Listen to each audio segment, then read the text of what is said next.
بسم اللہ الرحمن الرحیم۔ سوال یہ ہے کہ روزے کی حالت میں کسی روزہ دار کو انجیکشن لگوانا یا ڈرپ لگوانا، یوں ہی خون لینا یا دینا، شوگر کے مریض کو انسولین لینا، یہ شرعی اعتبار سے جائز ہے کہ نہیں؟ یہ کام کرنے سے روزہ دار کا روزہ ٹوٹے گا یا نہیں ٹوٹے گا؟ اس کا جواب شرعی یہ ہے کہ کوئی روزہ دار مریض ہے اور روزے کی حالت میں اگر وہ انجیکشن گوشت میں لگوائے یا نس میں لگوائے، انتہائی ضرورت کے پیش نظر کسی کو اپنا خون دیتا ہے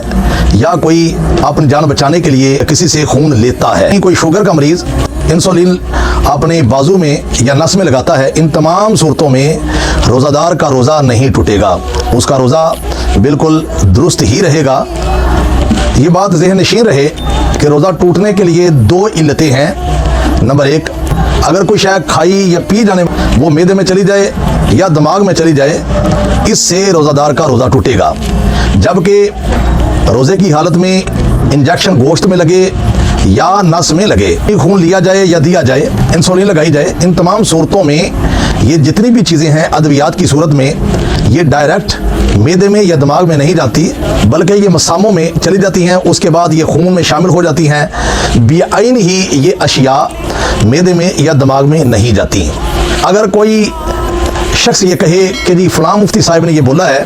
کہ روزے کی حالت میں انجیکشن گوشت میں لگے یا نس میں لگے خون دیا جائے یا لیا جائے یا انسولین کوئی مریض لگاتا ہے، اس صورت میں روزہ ٹوٹ جاتا ہے، تو جو سامعین جس بھی صحیح العقیدہ مفتی صاحب پر مطمئن ہوں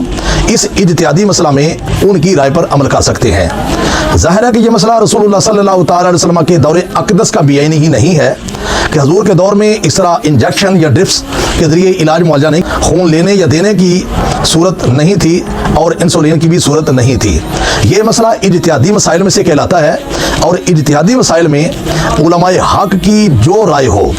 جس علت کی بنیاد پر وہ شرعی حکم ظاہر کریں،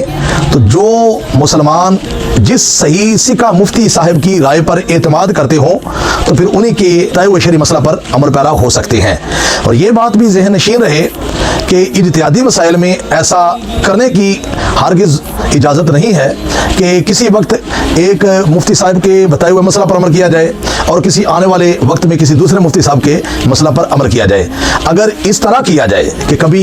ایک مفتی صاحب کے مسئلہ پر عمل کیا جائے گا، بتائے ہوئے مسئلہ پر عمل کیا جائے گا، کبھی دوسرے مفتی صاحب کے بتائے ہوئے مسئلہ پر عمل کیا جائے گا، اس کو ہوائے نفس کی صورت کہا جاتا ہے، یعنی وہ بندہ اپنی نفسانی خواہش پوری کر رہا ہے، نہ کہ شریعت مطالعہ پر عمل کر رہا ہے۔ جس بھی مفتی صاحب کی دیانتداری پر، ان کے علم پر آپ کو اعتماد ہے تو آپ ان کے بتائے ہوئے مسئلہ پر عمل کر لیں گے۔ الحمدللہ ہم نے آپ کو اپنی رائے سے آگاہ کر دیا ہے کہ قرآن و حدیث کی روشنی میں اگر کوئی صاحب مریض وہ گوشت میں یا نس میں ڈرپ یا انجیکشن لگوائے گا، لے گا یا دے گا اور انسولین اپنے بدن میں لگائے گا، ان تمام صورتوں میں اس کا روزہ نہیں ٹوٹے گا۔